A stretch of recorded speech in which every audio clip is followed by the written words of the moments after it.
Thank you, Asavari. Now I request Dr. Vijaya Bagre to please introduce our today's chief guest.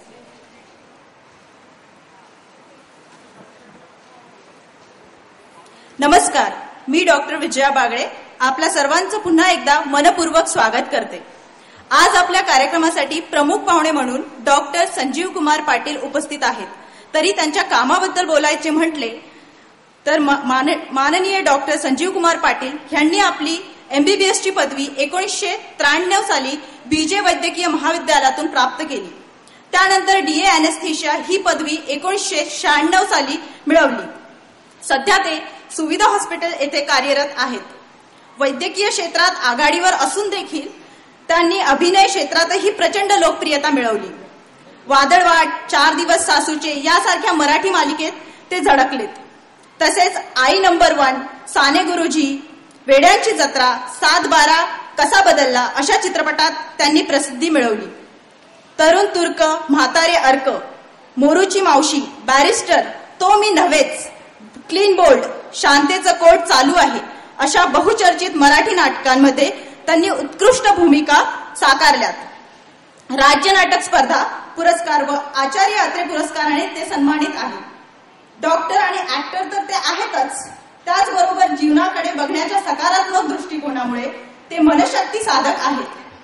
आणि या विषयावर त्यांनी संपूर्ण महाराष्ट्रभर व्याख्याने दिलेली आहेत. अशा या बहुआयामी व्यक्तिमत्वाचे आज आपल्याकडे आगमन झाले आहे. तरी ही संधी साधून मी त्यांना आपणास मार्गदर्शन करण्याची विनंती करते. धन्यवाद.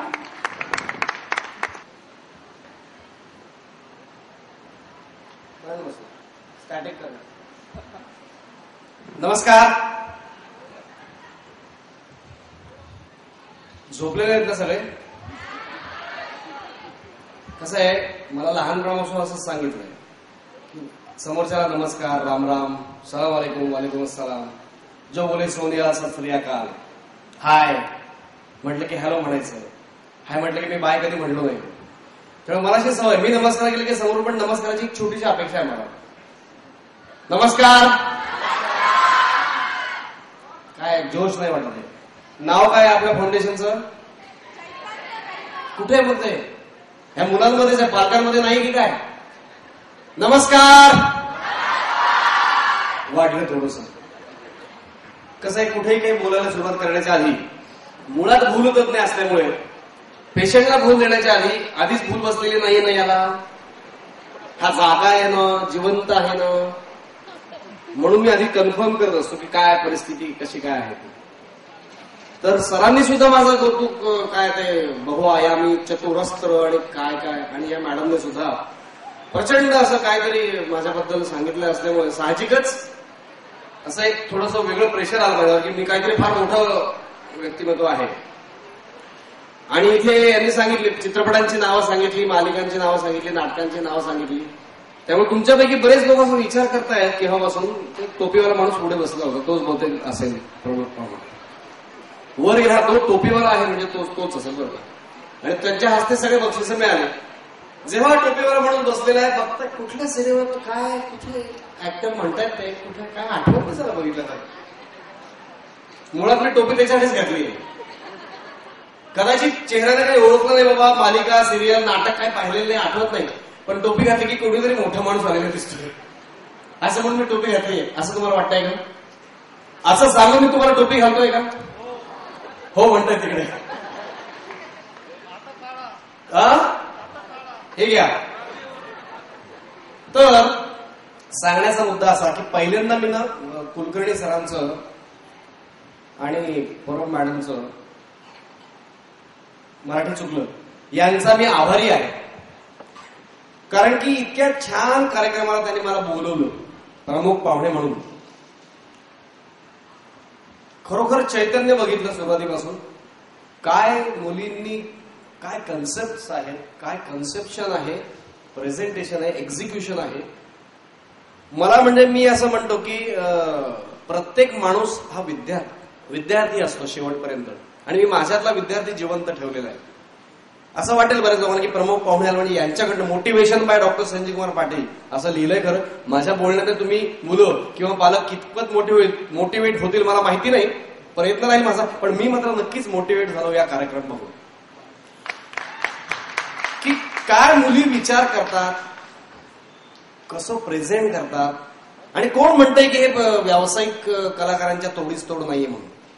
अतिशय व्यावसायिक कलाकारांच्या तोडीस तोड आहे. मला माहिती आहे तुमचं शेड्यूल, कॉलेजचं शेड्यूल, बिझी शेड्यूल, अभ्यास, त्याच्याशिवाय एवढे मार्क्स मिळालेले नाहीत की ते मेडल, आणि त्या व्यतिरिक्त हे करणं हे खरोखरच अभिनंदनीय आहे असं मला वाटतं.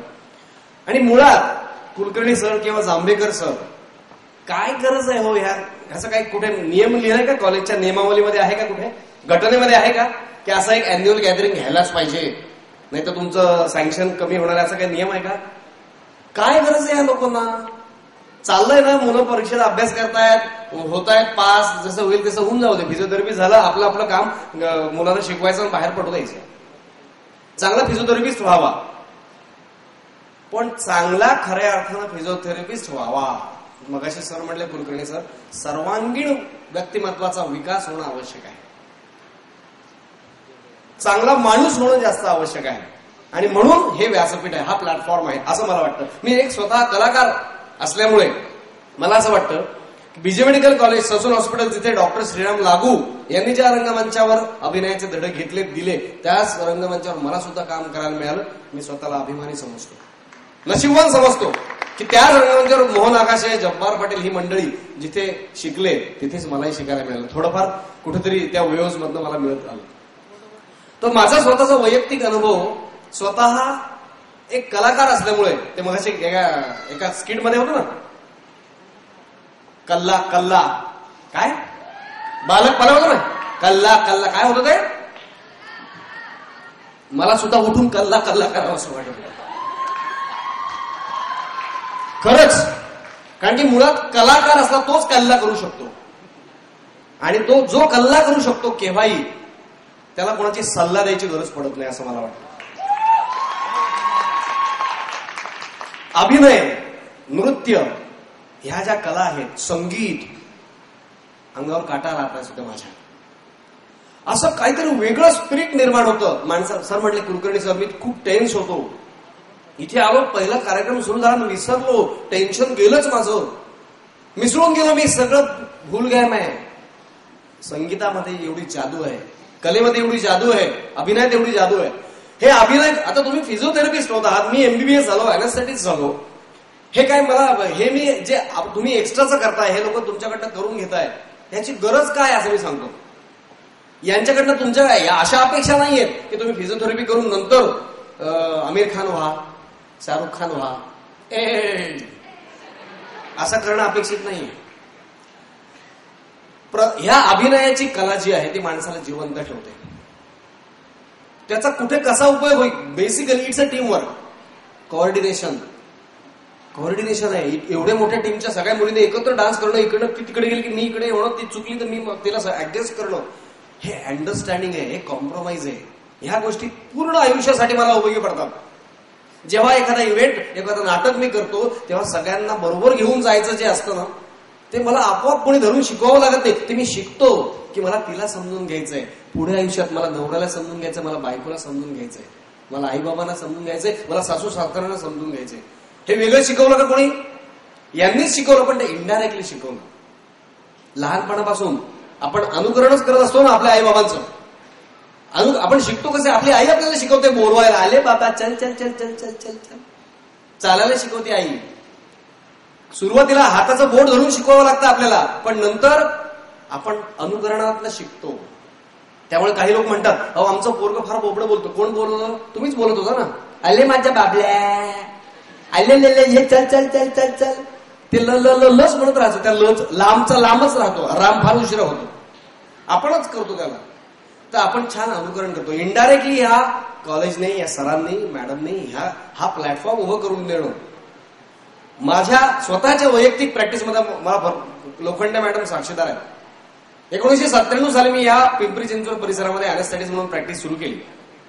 कॉलेजमध्ये भरपूर नाटकं केली मी, म्हणजे खरं रंगमंचावरची नाटकं, खरी नाटकं केली. माझ्या नाटकाच्या सरांनी, पंडित मास्तर, आता गप्प झाला नाटकात, आता शांतपणे प्रॅक्टिस कर, लग्न झालंय तुझं, आता व्यवस्थित 4 पैसे कमव, घराकडे लक्ष द्या, कॉलेजमध्ये अभ्यास नाही केलास, कमी केलास, नाटकं जास्त केली, ते पुरे झालं आता.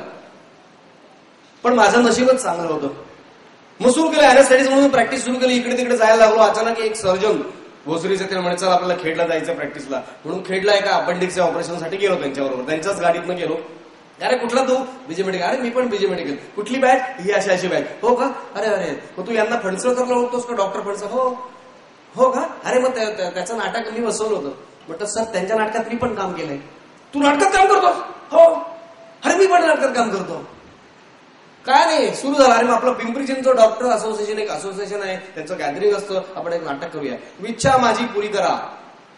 हे माझं इथलं पहिलं नाटक. ते नाटक झाल्यानंतर लोक आले, तू अॅनेस्थेटिस्ट आहे? अरे हे आमच्याकडे ये ना बाबा, आमच्याकडे पण ओटी आहे, ऑपरेशन थिएटर आहे. प्रचंड मला नंतर फिरायला लागलंच ते कार्ड घेऊन की मी अॅनेस्थेटिस्ट, मला प्लीज बोलवा. बरं अॅनेस्थेशिया देतो मी. सांगायला लागलं नाही, स्वतःहून बोलवले. बरं अॅनेस्थेशिया म्हणजे तुमच्या लक्षात आलंच की किती डेंजरस ब्रँच आहे. जबरदस्त. कायम पेशंटचे पल्स वाढले की आमचे पल्स वाढते. पेशंटचे बीपी म्हणजे मी असं गमतीने म्हणतो, शोले मधला डायलॉग बघा, जब तक मेरे हाथ चलेंगे उसकी सांस चलेगी, हमारे हाथ रुके उसकी सांस रुके. आणि आजकाल कसं आहे, शेंबडे पोरांना ज्याला काही कळत नाही अॅनेस्थेशिया मधलं, चुकून काही मिसॅप झालं, वाईट घटना घडली, भूल जास्त झाली असेल. काय भूल जास्त झाली असेल, काही कळत नाही. इतक्या टेन्शन मध्ये आम्ही असतो.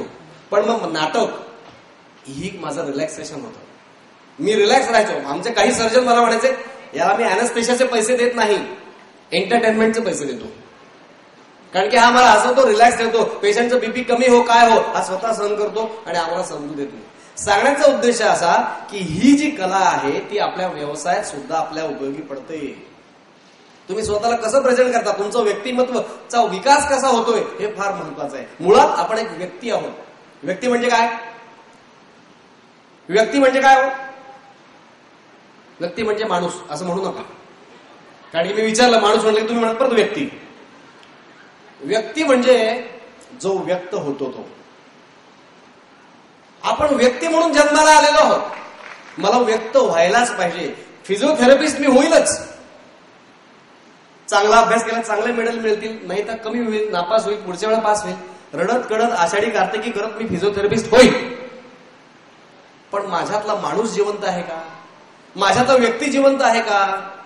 जो व्यक्त होतो तो व्यक्ती. कोणी डान्स करून व्यक्त होतो, कोणी गाऊन व्यक्त होतो, कोणी अभिनय करून व्यक्त होतो, कोणी तबला वाजवून व्यक्त होतो, कोणी हार्मोनियम वाजवून, कोणी रडून व्यक्त होतो, कोणी हसून व्यक्त होतो. व्यक्ती म्हणून जन्माला आलेलो आहे मी. व्यक्त झालोच पाहिजे. मी जर व्यक्त नाही झालो ना तर माझ्यातला आतलं ताण वाढत राहतो, आत कुठेतरी घुसमट होते. मी एक्सप्रेस केलंच पाहिजे स्वतःला. मुळात कॉलेजचे दिवस कॉलेज सारखंच जगलो पाहिजे.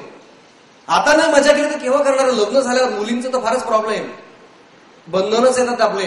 मला फार नाराजी नाही व्यक्त करावं असं वाटतं की भारताची संस्कृती पुरुष प्रधान संस्कृती, अर्थात आता समता वाढलेली आहे, इक्वॅलिटी वाढली आहे. बरेच मुलींना चांगले नवरे मिळतात, समजून घेतात. नाही तर सगळं राहून जातं. आता नाही केलं तर केव्हा करणार आहे? आता हे आजचे तुम्ही फोटो काढलेले मुलींचे, आजचे तुम्ही व्हिडिओज केले असेल, तुम्ही जेव्हा 10 वर्षाने 2 मुलांच्या आई झालेल्या असाल तेव्हा हे वेगळा आनंद तुम्हाला दिली. अरे काय मजा केली, काय मी खऱ्या अर्थानं आयुष्य जगत होते, खऱ्या अर्थाने जीवन जगत होते. मी आता इतक्या वर्षात विसरली आहे का? कदाचित तेव्हा तुम्हाला परत असंच मी आयुष्यात जगायला पाहिजे बरं का. ही आठवण आहे कॉलेजची आठवण, हे आपल्याला कामी पडेल. त्यामुळे आपण व्यक्त व्हायला पाहिजे असं मला प्रामाणिकपणे. नाही तर काय होईल, आयुष्याच्या शेवटी सायंकाळी अचानक असं वाटेल की मी आयुष्यात काहीच केलं नाही ना. पैसे भरपूर कमवले. पैसा म्हणजे सुख आहे का? पैसा म्हणजे समाधान आहे का? पैसे सगळेच कमवतात, नाही तर मग सगळे श्रीमंत माणसं सुखी समाधानी राहिले असते. मी काय कमवलंय? ते संदीप खरेचं, सलील कुलकर्णीचं गाणं माहिती सगळ्यांना. तशी म्हणायची वेळ आपल्यापैकी कोणावरही यायला नको असं मला वाटतं. कुठलं गाणं? मी मोर्चा नेला नाही, मी संपही केला नाही, मी निषेध सुद्धा साधा कधी नोंदवलेला नाही. माझ जन्म फळाचा मिळता मी केळे झालो असतो, मी असतो जर का भाजी तर भेंडी झालो असतो. माझ चिरता चिरता कोणी रडले वा हसले नाही, मी कांदा झालो नाही, आंबाही झालो नाही, मी मोर्चा नेला नाही. असं जगण्याला काही अर्थ आहे का? आयुष्याच्या शेवटी मला असं वाटतं आपण जीवन कसं जगावं. आपण जेव्हा जन्माला येतो तेव्हा आपण रडत असतो, सगळं जग हसत असतं.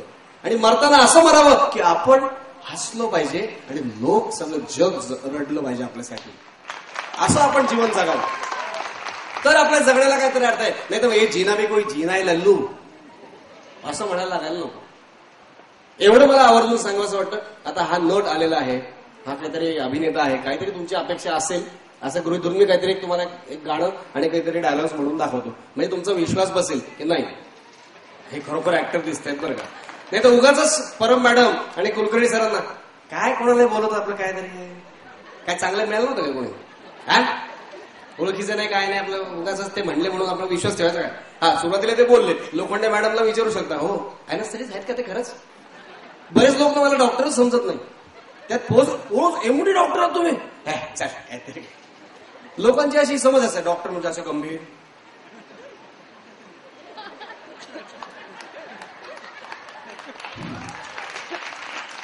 उगाच आता बऱ्याच शूटिंग मध्ये जातो सिरियल, तू डॉक्टर वॉटेवर ना काहीतरी कुठल्या अँगल नाही वाटत नाही म्हणतो, चुकून डॉक्टर. म्हटलं खरोखर मला मनातलं खरं तर ऍक्टर व्हायचं होतं, पण मी डॉक्टर झालं म्हणून ऍक्टर झालो. मी नेहमी सांगतो लहानपणी तर मला अभ्यास करायचा अजिबात वाटायचं नाही.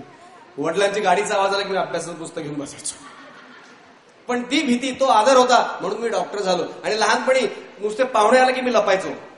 आई बळजबरी पुढे चल ये ये काकांना नमस्कार कर, त्यांना पाणी दे, त्यांच्याशी बोल, गाणं म्हणून दाखव. त्यामुळे मी असं नेहमी सांगतो की माझ्या वडिलांमुळे मी डॉक्टर झालो आणि आईमुळे ऍक्टर झालो. कारण की आणि डॉक्टर झालो म्हणून ऍक्टर झालो. कदाचित मी मेडिकलला आलो नसतो, विजय मेडिकल कॉलेज जिथे लागू पटेल ते मला मिळालं नसतं करायला, आणि मग नाहीतर मग मी आमच्या जळगावलाच तिथे कुठेतरी राहिलो असतो. तर सांगण्याचा मुद्दा असा की कुठेतरी एक गाणं म्हणून दाखवतो, एक शांतेचं कार्ट. मगाशी चुकून कोर्ट म्हणलं तुम्ही, तर शांतता कोर्ट चालू आहे असं नाटक विजय तेंडुलकरांचं. ते सिरियस गंभीर नाटक आहे आणि शांतेचं कार्ट चालू आहे. त्या नाटकामध्ये मी त्या नाटकाचे बरेच प्रयोग, दिग्दर्शन आणि प्रमुख भूमिका लक्ष्मीकांत बेर्डेची भूमिका मी करायचो. बरेच प्रयोग झाले. त्यामध्ये मला बेसिकली कॉन्टेम्पररी रेफरन्सेस टाकायची सवय आहे. सगळ्यांनी ही नाटकं शांतेचं कार्ट, मोरूची मावशी, तरुण तुका सगळी नाटकं सगळ्यांनी पाहिली, तो मी नव्हे. त्या लोकांचं पाहून मी जर तसंच करत राहिलो तर माझं नाटक कोणी बघणार नाही. मी त्याच्यात कॉन्टेम्पररी रेफरन्सेस टाकतो, त्याला नवीन. म्हणजे माझ्या शांतेच्या कार्टात शेवटी ओम शांती ओम आम्ही डान्स करतो. All cool, all hot girls आणि ऑल कूल बॉयज. अर्थात मी कूल बॉय म्हणजे. तर त्याच्यात एक गाणं असं आम्ही घुसवलंय, म्हणजे ते स्क्रिप्टमध्ये सापडणार नाही. ते म्हटलं मला लेखक ओरडतात, काय तू माझ्या नाटकाचं काय केलं सर, हे मी लिहिलेलं नाहीये असं वगैरे म्हणतात. तर एक छान गाणं आहे, तुम्हाला नक्की आवडेल अशी अपेक्षा करूया. सगळ्यांनी बॉम्बे सिनेमा पाहिलाय का? बॉम्बे मधलं गाणं आहे हम्मा हम्मा, माहितीये? सोनाली बेंद्रे अशा अभिनेत्रीचा अतिशय अप्रतिम नृत्य त्याच्यामध्ये होतं. तर त्याच्यावर एक पॅरोडी मी केलेली आहे, म्हणजे ते नाटकात मी वापरतो. हे कबाईला भेटली गाय, त्यानं धरले तिचे पाय, अन पाय धरून म्हटलं माझ्याशी लग्न करशील काय? हम्मा हम्मा हम्मा हम्मा हम्मा, हे हम्मा हम्मा हम्मा हम्मा हम्मा. एका बैलाला भेटली गाय, त्यानं धरले तिचे पाय, अन पाय धरून म्हटलं माझ्याशी लग्न करशील काय? हम्मा हम्मा हम्मा हम्मा हम्मा, हे हम्मा हम्मा हम्मा हम्मा हम्मा. टप टप करती खूर हे तुझे झुपकेदार शेपटी, टप टप करती खूर हे तुझे झुपकेदार शेपटी. 10 बैलांची नजर तुझ्यावर फिरू नको एकटी, हंबरणे 10 बैलांची नजर तुझ्यावर फिरू नको एकटी. हंबरणे तुझे गोड हे किती वेळा मी झालो ग, एकटीच चाललीस तर वयाला मी पण आलो ग. हम्मा हम्मा हम्मा हम्मा हम्मा, हे हम्मा हम्मा हम्मा हम्मा हम्मा. अशा प्रकारे हे गाणं आम्ही नवीन रेफरन्सेस टाकत असतो, लोकांना हसवण्याचा प्रयत्न करतो. माझं असं म्हणणं आहे की हे जग सुंदर आहे आणि आपण ते पु ल देशपांडे म्हणायचे, सुंदर जग आहे, सुंदर अनुभवायचं, आनंदी राहायचं. किती टेन्शन असलं तरी आनंदी राहायला पैसे लागत नाहीत, हसायला पैसे लागत नाहीत, टाळ्या वाजवायला पैसे लागत नाहीत. म्हणून टाळ्या वाजवाय. आता माझ्यासाठी टाळ्या वाजवा असं म्हणायचा उद्देश नव्हता. ते सिरियल वारे वगैरे म्हणतात, बजाव ताले बजाव बजाव बजाव वगैरे. मग ती पल्लवी जोशी म्हणायची की टाळ्या वाजवल्याने की हार्ट अटॅक कमी होतो वगैरे वगैरे वगैरे. तो असेल, त्याचा माझा अभ्यास नाहीये. पण म्हणजे मला काय म्हणायचंय, जे करावं असं वाटतं ना ते करावं. आपल्याला लोक काय म्हणतील याचा विचार करू नका. म्हणून टोपी घातली. काय वेळ आहे की डॉक्टर आहे का ते? जे आपल्याला करावं असं वाटतं, जे मला आरशात बघितल्यानंतर मी सुंदर आहे, स्वतःवर प्रेम करता आलं पाहिजे आपल्याला. स्वतःवर जर तुम्हाला स्वतः तुम्ही आवडले पाहिजे. तुमच्या क्लिनिकमध्ये पेशंट आला की त्याला प्रसन्न वाटलं पाहिजे. बसा काका, मी तर माझ्याच तोंडावरची माझी हा काय आंघोळ केलेली नाही, खाजवतंय, असं करतोय. कोण पेशंट थांबणार आहे का आपल्याकडे? त्याला प्रसन्न कसं आहे माहितीये का? एक पेशंट समजा नेहमी डॉक्टर लोखंडे मॅडमकडे जातो, त्यांच्यावर विश्वास आहे, त्या जागेवर ते बरं, त्यांना बघितलं ना की मला बरं वाटतं. गेला लोखंडे मॅडम, दवाखाना बंद 15 दिवस, कुठेतरी बाहेर. अरे बापरे, आता काय करायचं? हो, ते संजीव पाटलांचा दवाखाना शेजारी, तिकडे जा ना. रडत कडत तो पेशंट तिकडे जातो, बसतो.